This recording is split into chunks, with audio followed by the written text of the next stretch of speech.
Hello everyone, Joel here again.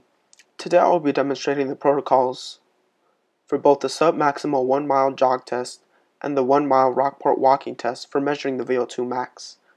For both of these assessments you will need a stopwatch, a track that is 400 meters in distance, and a piece of paper and pen to write down the values for calculations. The use of a heart rate monitor can be used, but it is optional. Before beginning the submaximal 1 mile jog test, this assessment is for the sole purpose of 18 to 29-year-old men and women who are sedentary and require only moderate steady-state exercise.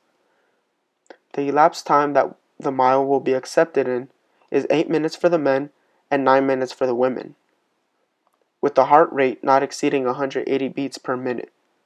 It should be noted that this is a submaximal test, meaning full or maximal effort should not be exerted. Before beginning the 1 mile jog test, a dynamic warm-up of 2 to 3 minutes should be performed. This is to ensure that a good pace is established once the testing has begun.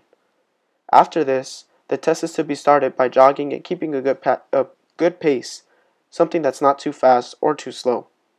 Since the track is 400 meters, 4 laps must be completed for it to be a mile. The heart rate should be taken immediately after the test has been completed. If a heart rate monitor is not being used, make sure the pulse is taken either at the radial artery located at the side of either thumb or at the carotid artery located on the side of the neck, as shown in the video. Count the number of beats for 15 seconds, then multiply that number by 4 to get the number of beats per minute. For the 1 mile Rockport walking test, this test is to be conducted for men and women whose age is between 20 and 69. This test is useful for older sedentary individuals. A warm-up of 5 to 10 minutes should be performed to prepare the body for exercise.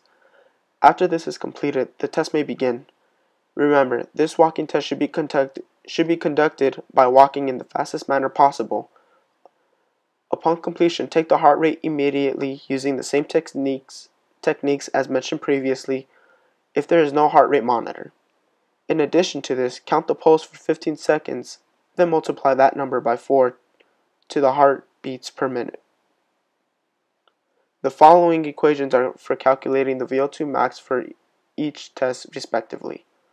Before inputting the values to calculate the heart rate, make sure that the total amount of seconds has been converted into decimals by dividing by 60. For example, if the time was 8 minutes and 13 seconds, I would divide 13 by 60 to get the decimal that I am looking for. Before us is the 1 mile jog equation. For gender purposes, 1 is for males and 0 is for females. Make sure that we do the order of operations procedure before we start any of the calculations. Here are the calculations with the values inputted step by step until we obtain our calculated VO2 max. Next is the equation for the 1 mile walk test step by step until we reach our calculated value. Follow the same order of operations procedure as did for the jog test and input the values for the calculated VO2 max. These are the protocols and equations for the submaximal 1 mile jog test and the Rockport walking test. I'm Joel, and thanks for watching.